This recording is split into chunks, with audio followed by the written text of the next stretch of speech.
शुरू करने जा रहे हैं कक्षा 6 की भूगोल NCERT प्रकाशन की जो है उसका पाठ 2 ग्लोब अक्षांश एवं देशांतर। तो ग्लोब क्या होता है? ग्लोब पृथ्वी का एक लघु रूप में एक वास्तविक प्रतिरूप है।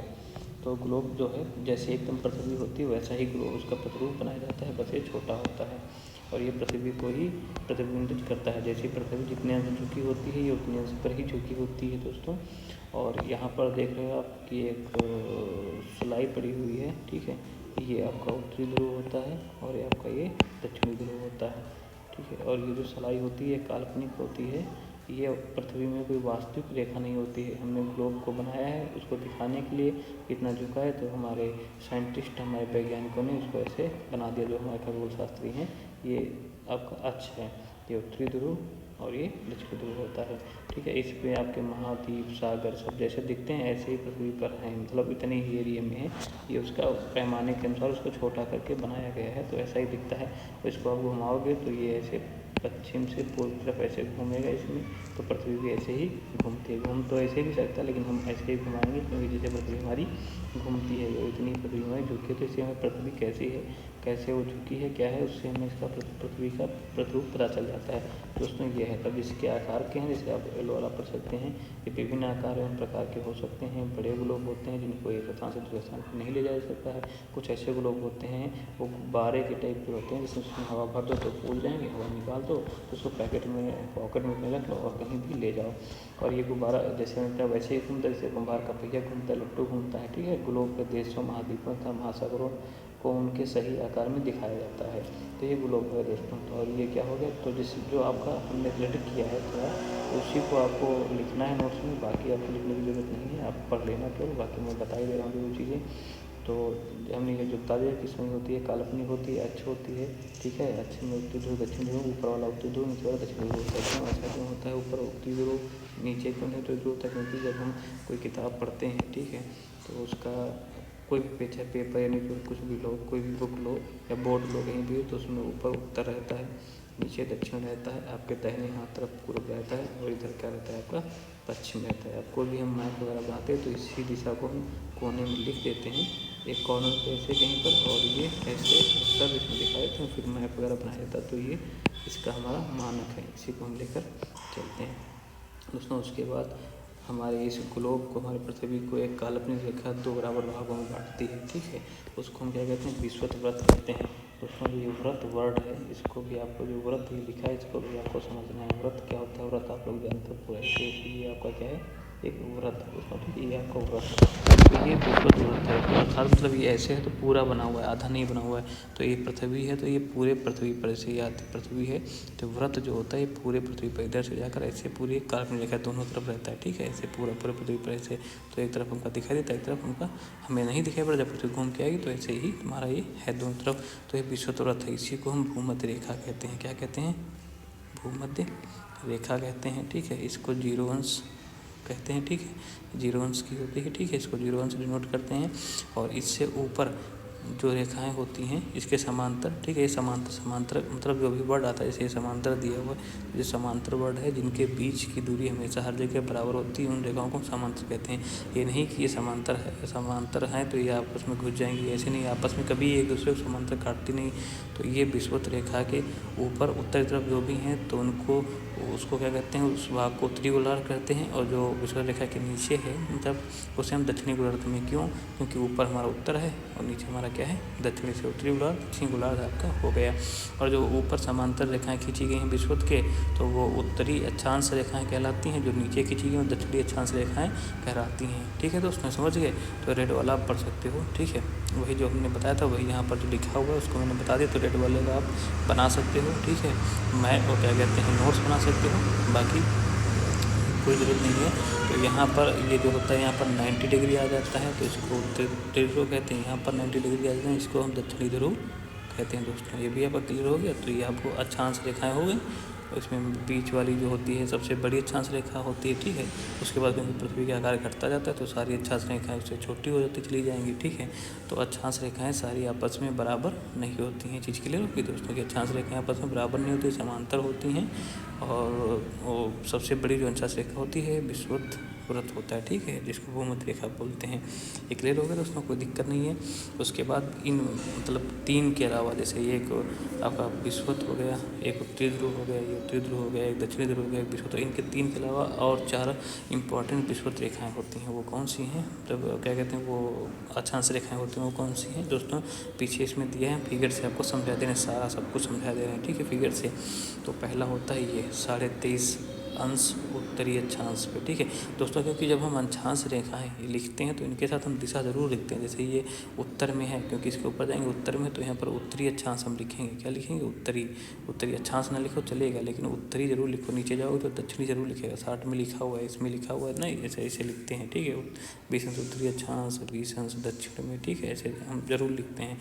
तो नहीं रखें तो हमारा क्लियर नहीं होगा वो अक्षांश रेखा कहाँ पर है, ठीक है। इसके बाद जाइए आप, ये कर्क रेखा हो गई उत्तर में, इतनी ही अक्षांश पे नीचे मकर रेखा हो जाती है। फिर ऊपर और जाओगे तो 6.5 अंश उत्तर में एक आपका कौन, उत्तर ध्रुव मिलता है, उत्तर ध्रुव व्रत।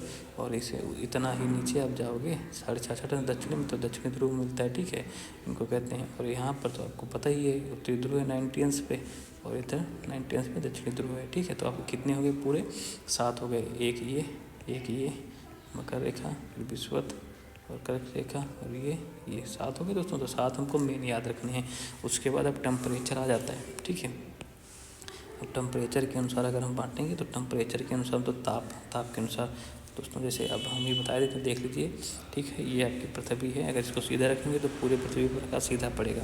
अगर तिरछा करेंगे तो पूरे पृथ्वी पर सीधा प्रकाश नहीं, पूरे जैसे टार्च है, अगर इसको सीधा रखे एकदम लंबवत तो सीधा पूरा प्रकाश, सीधी किरणें पड़ेंगी। अगर इसको टेढ़ा कर दोगे तो सीधी किरणें हर जगह पर नहीं पड़ेंगी। तो ऐसे ही पृथ्वी हमारी टेढ़ी है, सीधी है नहीं, तो इस पर हर जगह पर लंबवत किरणें, तो सीधे किरणें नहीं पड़ती हैं हर जगह पर, ठीक है। तो क्लियर हो गया दोस्तों, सीधे नहीं पड़ती हैं, ऐसे ऐसे कहीं पर लंबवत पड़ती है तो कहीं तिरछी किरणें पड़ती हैं, कहीं पर पहुंचने में उसको किरणों को दिक्कत भी होती है, पहुंच भी नहीं पाती हैं।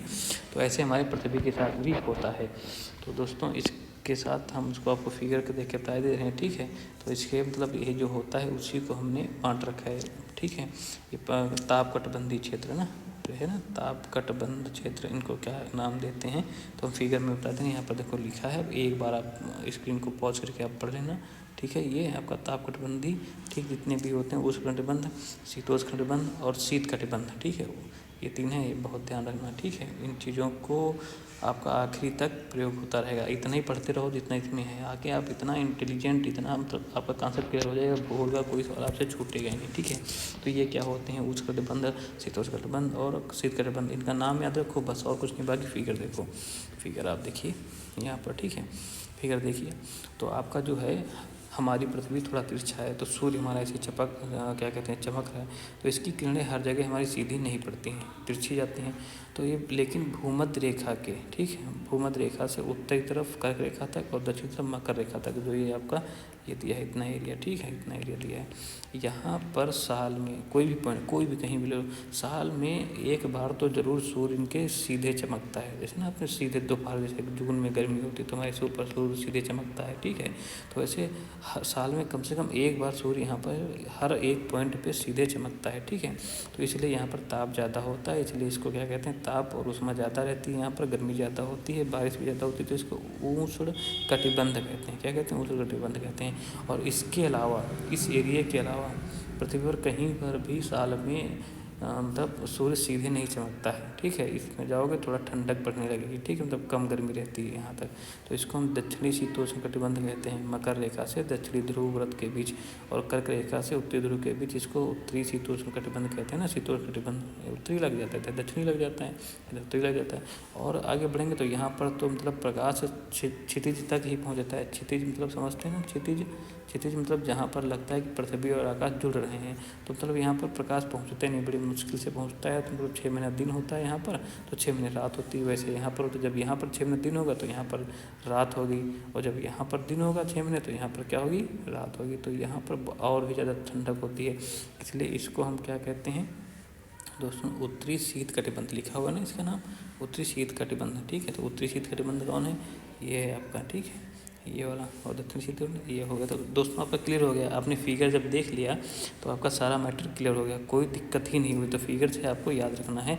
तो आप जब फिगर देख लिए तो दोस्तों तो आपको ये चीज़ें यहाँ पर ये क्लियर हो गई, ठीक है, ये चीज़ें आपकी क्लियर हो गई, ठीक है। ये आपका जो इधर लिखा था। उसके बाद एक और चीज़ है दोस्तों, जैसे आप पृथ्वी पर इंडिया में हो, ठीक है, इंडिया आपकी उत्तरी गोलार्ध में पाया जाता है, ठीक है, यहाँ पर पाया जाता है इंडिया, ठीक है, उत्तरी गोलार्ध में इंडिया पाया जाता है। तो यहाँ पर आप खड़े हो तो आपने ध्रुव तारा के बारे में पढ़ा है ना, ये जो देश के बारे में बता रहे हैं।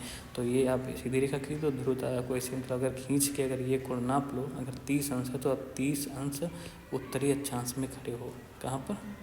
उत्तरी अक्षांश में आप खड़े हो, ठीक है। तो ये ध्रुव तारा से आप अक्षांश कोण पता कर सकते हो। तो ये क्लियर हो गया दोस्तों। तो ये भी चीज़ें आप ध्यान रखो, ठीक है। तो दोस्तों आप अक्षांश रेखा पता चल गया कि अक्षांश रेखाएँ क्या होती हैं, ठीक है।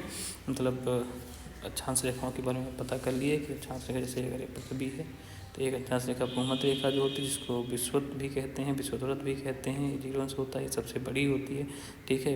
पूरा वृत्त टाइप होते हैं, पूरे पृथ्वी पर काल्पनिक रेखा ये असली नहीं है, सब काल्पनिक हमने माना है, ठीक है। और उसके फिर ये नीचे उसके 23.5 पे कर्क होती है, दक्षिण में, उत्तर में नहीं, दक्षिण में मकर होती है, उत्तर में आपकी कर्क होती है, फिर उत्तरी ध्रुव होता है, दक्षिणी ध्रुव होता है, फिर एक दक्षिणी ध्रुव और उत्तर ध्रुव होते हैं। तो अक्षांश रेखाएँ आपस में समांतर होती हैं। सबसे बड़ी भूमध्य रेखा सारी उससे क्या होती हैं, छोटी होती हैं, ठीक है। इनकी लंबाई आपस में सबकी बराबर नहीं होती, अलग अलग होती है। और ये समांतर होती हैं, कभी भी आपस में दूसरे को काटती नहीं। ये अक्षांश रेखाएँ होंगी, ठीक। इनका जब दिशा लिखते हैं तो उत्तरी में है तो उत्तरी अक्षांश, दक्षिण में दक्षिणी अक्षांश, और भूमध्य रेखा पृथ्वी को 2 बराबर भागों में बांटती है, ठीक है। दोस्तों आपको याद रहेगा ये अक्षांश रेखाएँ हैं और आपकी कितनी इंपॉर्टेंट है आपने यहाँ देख लिया। उनके अनुसार जो हमारा ताप कटिबंध बांटा गया वो भी आपने देख लिया। इसमें कोई इसमें दिक्कत नहीं होनी चाहिए आपको, एकदम क्लियर फिगर देख लो, फिर नाम याद कर लो, फिगर से उस चीज़ को कहाँ पर कौन चीज़ पाया जाता है एकदम सेट कर लो। उसके बाद दोस्तों हम पहुँच जाते हैं देशांतर रेखाएँ। दोस्तों ये पृथ्वी है, ठीक है। देशांतर रेखाएँ बनाने की जरूरत क्यों पड़ी?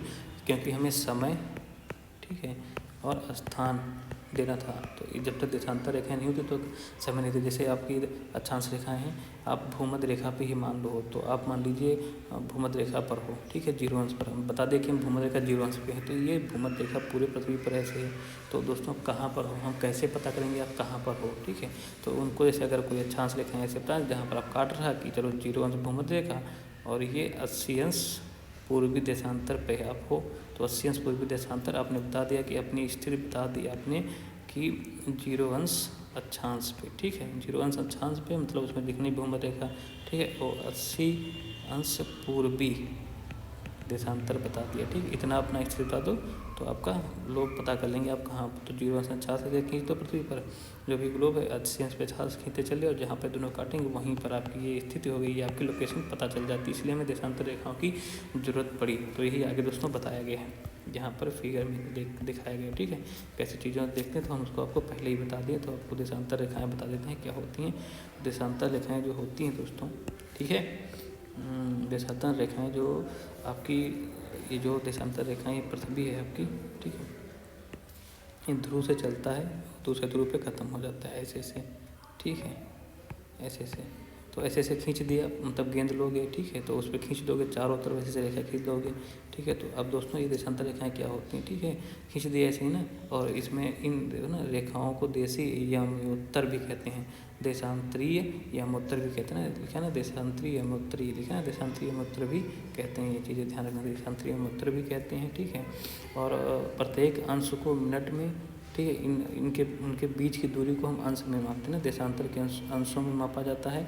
और प्रत्येक अंश को मिनट में तथा मिनट को सेकंड में विभाजित किया जाता है ना। और ये अर्धवृत्त हैं, ठीक है, अर्धवृत्त हैं और उनके बीच की दूरी ध्रुवों की तरफ बढ़ने पर क्या हो जाती है, घटती जाती है, और ध्रुवों पर क्या हो जाती है, शून्य हो जाती है। और सभी देशांतर रेखाएँ देशांतरी यमोत्तर आपस में मिलती हैं, ठीक है। आपस में मिलती कहाँ पर, ये ध्रुव पे मिलती है ना, सब उत्तरी ध्रुव पे मिलती हैं और दक्षिणी ध्रुव पर सभी यमोत्तर देशांतरी रेखाएँ कहाँ मिल जाती हैं, आपकी ध्रुवों पर मिल जाती हैं।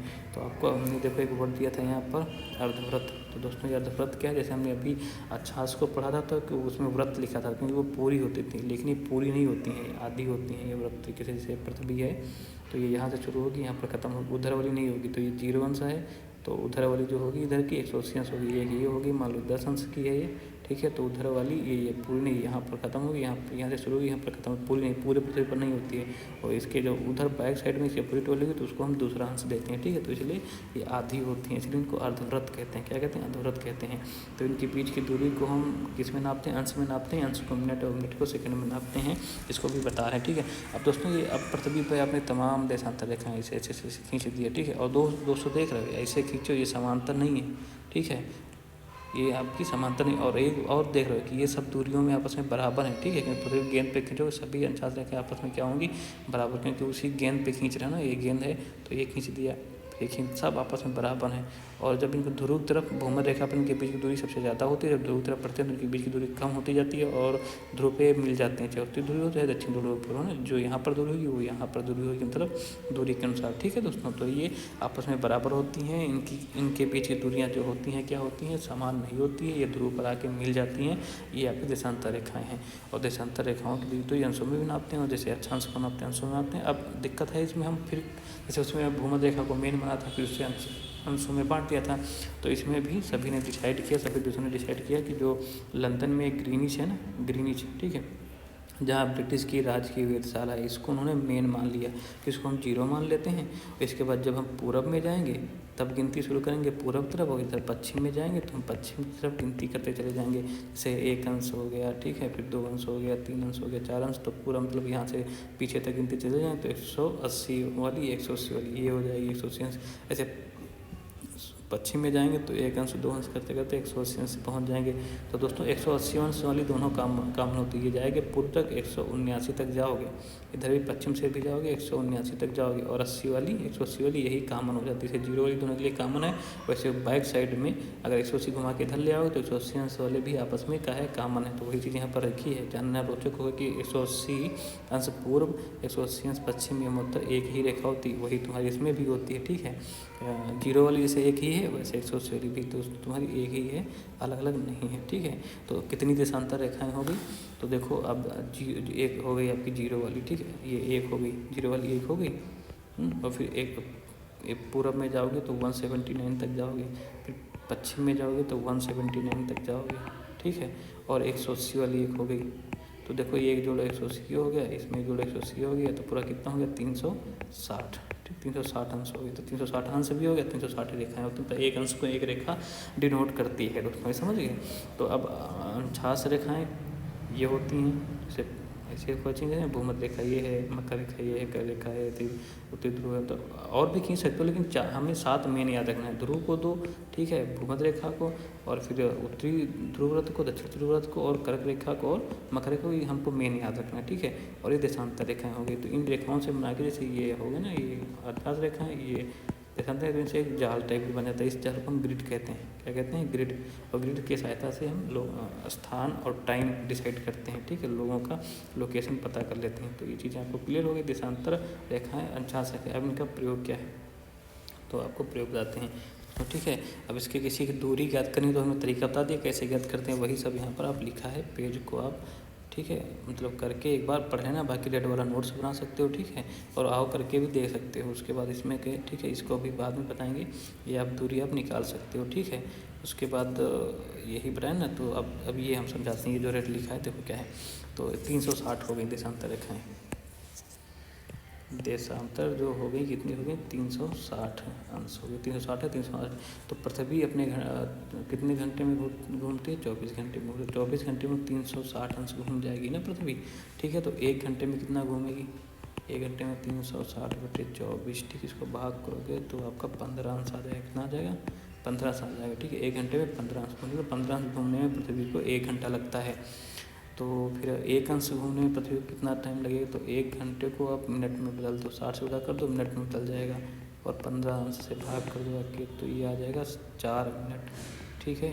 तो दोस्तों आपको पता चल गया कि 4 मिनट में पृथ्वी 1 अंश की दूरी चल डालती है। इस पे देशांतर रेखाएं हैं, ऐसे जैसे 0 पे है तो ये पूर्व में ना, पश्चिम से पूर्व ऐसे घूम रहे पृथ्वी, तो ये जो दूसरी रेखा है 1 अंश वाली रेखा, ठीक है, ऐसे 1 अंश वाली देशांतर जो रेखा है, ठीक है, उसको यहाँ तक ये मतलब सूर्य यहाँ पर है, सूर्य अभी इसके सामने जस्ट चमक रहा है, मतलब मान लीजिए ये सूर्य चमक रहा है इसके तरफ, तो ये अभी 0 पे चमक रहा है। तो ये जब पृथ्वी से घूम के यहाँ पर मतलब चमक रहा है, मान लो यहाँ पर 1 अंश पे ना, तो ये 1 अंश से सूर्य ये 0 इसके सामने आने में कितना मिनट लग जाएगा, 4 मिनट आपका लग जाएगा। बात समझ रहे हैं? समझ में आया तो आप कमेंट कर देना। कहने का मतलब है दोस्तों, जैसे ये पृथ्वी है, ठीक है, और ये 0 अंश है, और ये 1 अंश वाली रेखा है, ठीक है, 1 अंश मान लो है, ठीक है। तो सूर्य यहाँ चमक रहा है, इस पे चमक रहा है, ठीक है। तो पृथ्वी ऐसे घूम रही है पश्चिम से पूर्व, तो यहाँ पर मतलब चमक रहा है सूर्य इस पे भी प्रकाश मतलब पड़ रहा है लेकिन हल्का, तो यही रेंज का प्रकाश तो पृथ्वी से घूम के आएगी यहाँ इस, तो ये आगे बढ़ जाएगा घूम के, ठीक है। तब तक पृथ्वी से घूम रही ना, तो ये वाली रेखा सूर्य के सामने इस वाले रेंज में आने में 1 अंश घूमने में पृथ्वी को कितना लगेगा, 4 मिनट, ठीक है, 4 मिनट पृथ्वी को लगेगा, ठीक है। तो इस प्रकार हम टाइम डिसाइड करते हैं दोस्तों, ठीक है, कि हर अंश पे 4 मिनट का फ़र्क होता है। पृथ्वी जब घूमती है तो 24 घंटे में पूरा चक्कर कर लेती है और 360 अंश घूम जाती है। तो इसीलिए दोस्तों क्या होता है, हर जगह एक साथ दिन नहीं होता है पूरी पृथ्वी पर, और हर जगह एक साथ रात नहीं होती है, ना एक साथ दिन होता है ना एक साथ रात होती है। दिन और रात अंशों की पृथ्वी जैसे घूमती है तो वैसे ही बदलता रहता है। उसमें यहाँ पर दिया गया ना कि जैसे कहीं आपकी क्या है ना उसके बाद क्या कहते हैं, मानक समय डिसाइड कर, इसलिए हम हर जगह क्या करते हैं, मानक समय डिसाइड करते हैं। क्योंकि अब देश है, जैसे भारत में इस समय दिन है, हमारे वहाँ तो अमेरिका में रात हो सकती है, तो हमारे वहाँ समय क्या होगा, अमेरिका में रात के 12 बज रहे हैं, हमारे वहाँ क्या रात के 12 बजेंगे। तो इसलिए हम हर जगह देश का समय डिसाइड करने के लिए हम एक मानक समय तय करते हैं। तो क्यों तय करते हैं, तो आपको बता दें, क्योंकि ये पृथ्वी घूमती है देशांतर रेखाओं के, इसलिए हमने बनाया है एक लोकेशन, और उसके बाद क्या कहते हैं, समय तय करने के लिए तो क्या करते हैं, आपने देखा कि मानक समय, तो हम हर देश के लिए हमने अलग अलग मानक समय मान लिया, ठीक है। तो हमने वैसे क्या माना था समय, ग्रीनविच को मानक समय माना था ना, इसमें वो ठीक है, उसको मेन माना गया रेखा, जैसे आपने पढ़ा ना, इसको ग्रीनिच को हमने मेन माना है, ठीक है। ये कट गया, इसको देखो, इस ग्रीनिच को हमने क्या माना है, मेन माना है, ठीक। ग्रीनिच को यहाँ से भी करते तो ग्रीनिच को मेन माना है, इसी के अनुसार हम बाकी जगह समय डिसाइड करते हैं। क्योंकि तब सबसे पहले जो क्या ना पुनर्जागरण शुरू हुआ था तो इंग्लैंड से शुरू हुआ था, तो इंग्लैंड वालों ने ही डिसाइड किया भाई मेन रेखा रहेगी तो हमारे वहाँ से ही रहेगी, लंदन से ग्रीनिच से रहेगी, तो उन्होंने इसको ही ग्रीन से मांगा। फिर इसी के अनुसार अलग अलग देशों ने फिर अपनी जगह इस अपनी मानक रेखा को माना है। तो भारत ने किसको माना है, 82.5 अंश को माना है मानक रेखा, ठीक, जो इलाहाबाद से गुजरती है नीचे, ठीक है। तो अभी इसको मेन एग्जैक्ट पोजीशन क्या है जो इसमें एनसीईआरटी में वो देखो, फिर अगले क्लास में हम देखेंगे, परेशान ना हो, ठीक है। तो हमने क्या माना है, ग्रीनिच को माना है। दोस्तों अब यहाँ पर समझा देते हैं, जैसे ये देख रहे हो, अब देशांतर ना पूर्वी ना, देखो देशांतर में जैसे देशांतर रेखाएं ये होती हैं दोस्तों, ठीक है, आपने जैसे हमने पढ़ा, ठीक है। तो ये 0 है, तो 0 से इधर जाओगे तो पूर्वी कहलाएंगी, तो इधर जाओगे तो क्या कहलाएंगी, पश्चिमी। तो दिशा भी बताया था, तो ये हमारा देश है 0 की क्या है, पूर्व तरफ है, ठीक है। तो 68 अंश पूर्वी से लेकर 97 अंश पूर्वी तक हमारा देश का विस्तार है, देशांतर है ना, देशांतरी विस्तार है, ठीक। और अक्षांशीय विस्तार ये वाला होता है, वो आगे चैप्टर में आपको बताया जाएगा, ठीक है। ये देशांतरी विस्तार है। तो आप देख रहे हो लगभग 30 अंश का बीच में देशांतरी अंतर है, 30 अंश का ना, 97 से 68 घटाओ लगभग 30 अंश आ जाएगा, लगभग मतलब लगभग में ले लो 30 अंश का अंतर है दोस्तों, लगभग में 30 अंश का अंतर है। तो आप देखो अगर देशांतर से हम टाइम देखेंगे, तो अगर यहाँ का टाइम यहाँ के टाइम में एकदम मतलब यहाँ का टाइम में तो 15 अंश में 1 घंटे का फर्क, तो 30 अंश में 2 घंटे का फर्क होगा। अर्थात अगर देशांतरी टाइम यहाँ पर 4 बज रहा है तो यहाँ पर कितना बजेगा, जो हम इधर आएंगे तो दोस्तों लेट में बजेगा, ठीक है, समय मतलब घटेगा इधर। तो यहाँ पर कितना बज रहा होगा, 2, क्योंकि 2 से आएगा एक ही साथ। अगर घड़ी अलग अलग ले तो इस समय, तो अगर हर जगह के देशांतरी अनुसार टाइम देंगे तो यहाँ पर 4 बजेगा, तो इस घड़ी में 2 बजेगा, और यहाँ पर जो घड़ी होगी तो उसमें 4 बजने में 4 मिनट कम होंगे, ठीक है, क्योंकि आने में 4 मिनट लगेगा पृथ्वी को घूमने, यहाँ से 1 अंश में घूमने, तो इसलिए हर जगह की घड़ी अलग अलग हो जाएगी। इसलिए हर देश ने अपने मानक समय माना, इसलिए हमने 82 को मानक समय माना है। तो समय मानक समय मान लिया, लेकिन हमें दिक्कतें होती हैं, क्योंकि जितना ज़्यादा देशांतरी विस्तार होगा उतना ज़्यादा दिक्कत होगी। क्योंकि दोस्तों अब हम बताते हैं दिक्कतें क्या होती हैं। तो इसी हमारे वहाँ एक ही घड़ी चलती है, ठीक है। तो हमारा ये 82 अंश है, तो ग्रीनविच में क्या है आपका 0 अंश है, तो 0 से 82 अंश मतलब आए हम, ठीक है। तो 82, ठीक है, तो 82 मान के चलते हो तो 1 अंश में कितने मिनट का फ़र्क पड़ता है, क्या कहते हैं 4 मिनट। तो 82 में कितने मिनट का फ़र्क है, 4 दूनी 8 और 4 8 32, ठीक है, ये 328, ठीक है। अगर इसको हम 60 से भाग कर देंगे, ठीक है, तो 6 से 30 आ जाएगा ना, 2 बचा, ठीक है, 28 मान के लो क्या कहते हैं चाचा 24, तो लगभग, ठीक है, तो मतलब 5 घंटे के आसपास आपका आ रहा टाइम का डिफरेंट। 60 से भाग कर घंटे में 328 मिनट आया था, ठीक है, तो लगभग 5.5 घंटे का फ़र्क है ग्रीनविच से हमारे वहाँ। तो वही है कि इंग्लैंड में जब कोई मैच शुरू होता है, क्या कहते हैं 2 बजे, दोपहर के 2 बजे, ठीक है, आपको पता ना, जब इंग्लैंड का कोई मैच शुरू होता है दोपहर के 2 बजे ना, दोपहर के 2 बजे, तो हम लोग देखते हैं हमारे वहाँ कितना बजता है 7:30, और मैच ख़त्म होता है वहाँ शाम को, हमारे वहाँ हो जाती है रात, क्योंकि हम पहले हैं, क्या है, हम पहले हैं, ठीक है, पूरब तरफ हैं, तो हमारे वहाँ सूर्य पहले उगाता है, और ये पृथ्वी जब तक घूम के इंग्लैंड हमारे सामने आता है, तब तक उसको अंश में भी टाइम लग जाता है चलते हुए, ठीक है। तो थोड़ा बहुत मतलब दिक्कत वाला नहीं दोस्तों, अगर समझ जाओगे एकदम क्लियर हो जाएगा टाइमिंग कैसे नोट करते हैं, क्यों वहाँ पर, तो ये चीज़ें समझ में आ गई आपको, ठीक है। तो अगर हम कह लो इंडिया में बात करें, ठीक है, तो यहाँ पर जैसे हमारे वहाँ पूरा यहाँ पर कितना है 30 अंश का डिफरेंट है देशांतरी विस्तार, है ना, ये देशांतर रेखाओं का, इसमें बीच में देशांतर रेखा, वही देशांतरी विस्तार बोला जाता है, ठीक है। तो अगर यहाँ पर सूर्य 5 बजे होगा, ठीक है, मतलब क्योंकि यहाँ पर सूर्य पूरब में है, पूरब में था ना, पूरब आता है, पूरब में सूर्य 5 बजे दिखने लगा, यहाँ पर सुबह 5 बजे सूर्य यहाँ पर उगाया, यहाँ के लोग उठ जाएंगे, और अब ये वाला हिस्सा सूर्य के सामने है, तो यहाँ पर सूर्य हो गया, और ये वाला अब हिस्सा हम पृथ्वी घूम रही है इधर को, पृथ्वी आपको इधर को घूम रही है, तो ये वाला हिस्सा आते आते आते आते तो 30 अंश में उसको कितना समय लग जाएगा, 2 घंटे। तो यहाँ पर एकदम क्लियर में 2 घंटे बाद ये सूर्य के सामने आएगा, तो इसका मतलब यहाँ पर सारे लोगों को सूर्य दिखेगा, ठीक है। तो आप उठ गए थे यहाँ पर, जो असम के लोग हैं डिब्रूगढ़ या इधर अरुणाचल के किनारे वाले 5 बजे उठ गए, आप उठे, घड़ी तो एक ही जगह एक ही चल रही है ना, यहाँ पर ये इसी के टाइम के अनुसार चल रही है। तो देखो इतना क्या दिक्कत नहीं होती, क्योंकि इस टाइम के अनुसार चलता है, तो यहाँ पर 5 बजे उगाया, तो यहाँ पर सूर्य 7 बजे दिखेगा, तो आप उठोगे 5 बजे, असम वाला व्यक्ति उठेगा यहाँ पर, मतलब यहाँ पर एकदम साइकिल 5 बजे, तो यहाँ का आदमी उठेगा 7 बजे, ऑफिस होता है 9 से 5, तो ये इसका सुबह तो पूरा 4 घंटे चला जाएगा, और यहाँ तो 7 से 2 घंटे में फिर ऑफिस चला जाएगा, और दिन रहे वापस भी आ जाएगा, और ये जब वापस आएगा 5 बजे उठा था, ये 4 घंटे बाद इसका मतलब ऑफिस जाएगा 9 बजे, तो आएगा काफ़ी लेट, फिर रात हो चुकी हुई। तो ये लोग असम के लोग कहना है कि हमारे लिए माने समय दूसरा करो, हमको दिक्कत होती है, मजदूरी का टाइमिंग करने वगैरह में दिक्कत होती है, हम भी असम में रहें, तो इन्होंने प्रॉब्लम देखा कि हमारे वहाँ सुबह जल्दी होती थी, शाम जल्दी होती थी, यहाँ पर सुबह लेट में होती थी लखनऊ में, ठीक है, लखनऊ में है, और घर में जब फ़ोन करते थे तो यहाँ पर रात भी जल्दी देर में होती थी, हमारे वहाँ रात पहले हो जाती थी। तो तभी अगर यहाँ से यहाँ तो डिफरेंट 1 घंटे का है, तो यहाँ भाई आधा तो 2 घंटे का है, यहाँ पर मतलब गुजरात का यहाँ से यहाँ का, तो लखनऊ का तो लगभग 1 घंटा तो रहेगा ही दोस्तों, ये अंतर रहता है। घड़ी एक ही है तो हर जगह एक रहता है, लेकिन ये अंतर रहता है कि यहाँ, ठीक है, वही अंतर यहाँ पर, वही इंग्लैंड का अंतर है कि इंग्लैंड में अगर 2 बजे शुरू होता है तो हम 22 अंश पे हैं उनसे दूरी पर, ठीक है, तो 82 अंश पे दूरी पर है, तो उसे गुणा करते हैं, देखा आपने कैसे, तो आपका 7:30 बजे शुरू होता है, ठीक है। तो अगर जिस देश का मान लो कोई देश ऐसे ना अक्षांशीय तौर से बहुत चौड़ा है, उसमें देशांतर रेखाएँ ज़्यादा आ जाती हैं ऐसे, तो उसमें एक मान लो यहाँ का मानो तो फिर समय में मतलब यहाँ चला बहुत चौड़ा है, तो ये मतलब आपने यहाँ 4 बजे सूर्य आ गया, तो यहाँ पर दोपहर के 12 बजे सूर्य पहुँच रहा है। अगर यही एक रखोगे घड़ी, ठीक है, एक ही घड़ी रखोगे, तो यहाँ पर 4 बजे सूर्य सुबह उग गया, पहुँच गया था सामने ये हिस्सा, और इस हिस्से को सूर्य के सामने पहुँचने में क्या 1 घंटे लग गए, 6 घंटे लग गए, मतलब ठीक मान लीजिए कहीं 6 लग गए, तो 10 बजे सूर्य यहाँ पर पहुँच रहा है, तो 10 बजे आदमी उठेगा क्या, घड़ी एक ही रखोगे।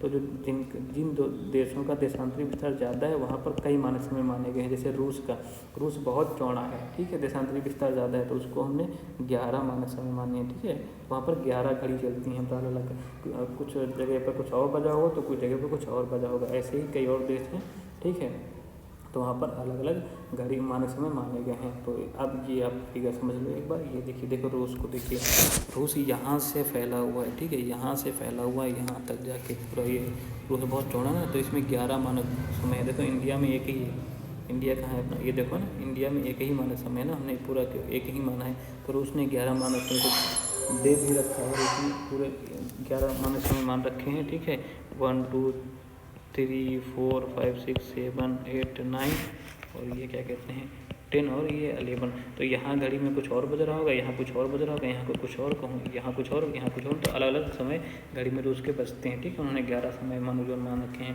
और दोस्तों ये देखिए, ये ग्रीनविच है। ठीक है, ये आपका इंग्लैंड है ना, ये देखिए इंग्लैंड है आपका, ये वाला इंग्लैंड है, यहाँ यही है 0 अंश। ठीक है, इसको माना है, कहीं भी मान सकते थे लेकिन वो यही माना गया है 0। ठीक है, तो यहाँ पर मान लो दोपहर के आपके बजे हैं कितने, 12 बजे दोपहर के। ठीक है, तो अगर आप इधर जाओगे, ठीक है, इधर जाओगे तो यहाँ पर बज रहा होगा 11। ठीक है, क्योंकि 1 घंटा कम हो जाएगा और नहीं बढ़ जाएगा, इधर बज रहा होगा आपका 1 दोपहर का। ठीक है, इधर जाओगे तो आपका बजेगा 11, क्योंकि यहाँ पर सूर्य पहले आ गया था। ठीक है, और फिर इसको आने में 1 घंटा लग गया तो लेट बजेगा। ठीक है, तो यहाँ पर 12 बज रहा होगा, तो यहाँ पर 1 इधर पढ़ोगे तो 1 बज रहा होगा। ठीक है, तो ये चीज़ है, तो इसीलिए हम यहाँ पर 12 बजा है, तो इंडिया में उसी टाइम में कितना बजा होगा, 5:30, क्योंकि हम 5.5 घंटा आगे हैं, वही हम 82 अंश आगे हो जाते हैं ना उनसे। तो दोस्तों ये आपको कन्फर्म करना पड़ेगा, तो इसमें कोई दिक्कत आपको नहीं होनी चाहिए हमारे अनुसार। ठीक है, तो आप समझ गए होंगे।